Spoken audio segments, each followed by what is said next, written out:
So I opened You're my getting door. what? I'm getting hungry. Hungry. Okay. So I open the door and I, go into the kitchen and I hear the dryer or the washer going and I'm not sure which one it is. So I go into the kitchen and it just stops. I mean, I didn't think too much about it, so I didn't tell my parents. But another time my sister told me, it was my sister, my mom, and then my older sister were sitting in the living room and the lid for the trash can just started moving.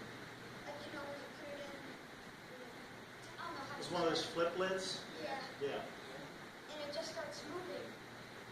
And, that's kind of it. And what did you do about it?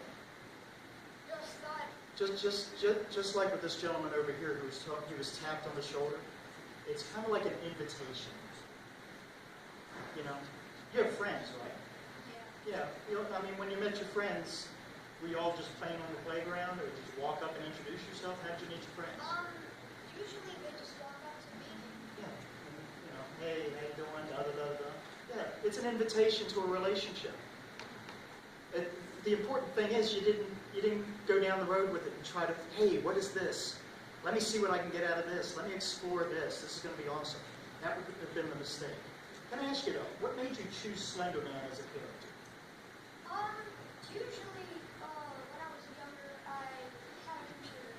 My dad had a computer, and I would get on it a lot. And I was exposed to all of these, horror stories about it.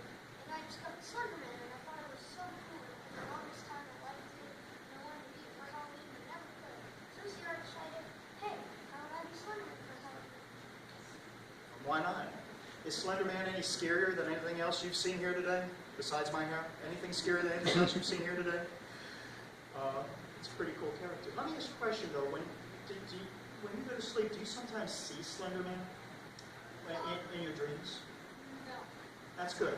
That's good. Because if it appeared in your sleep state, that would have been a bad sign, I think.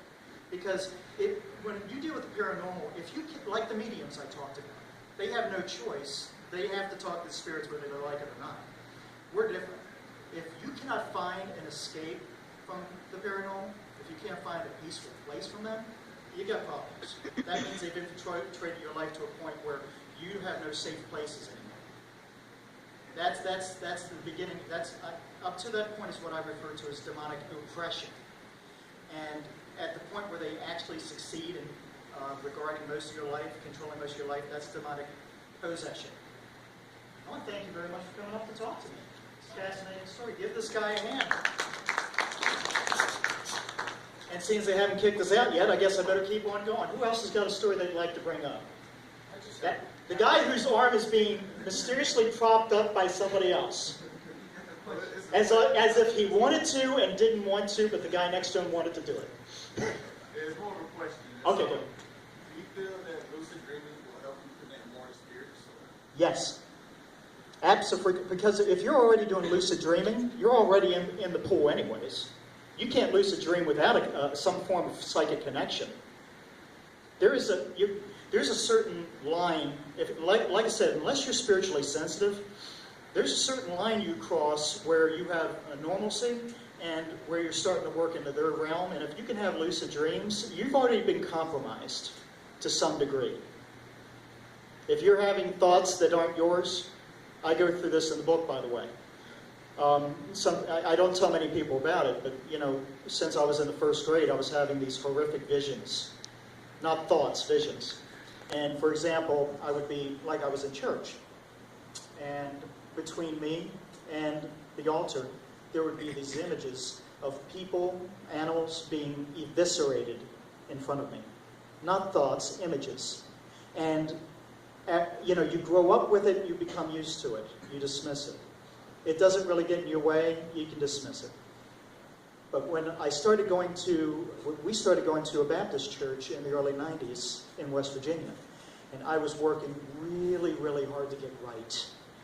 And I was one of those people who was going to church, going through the motions, but really wasn't in it. I was one of those guys. Not a Christian man. And I was trying so hard to pay attention to what the pastor was trying to say.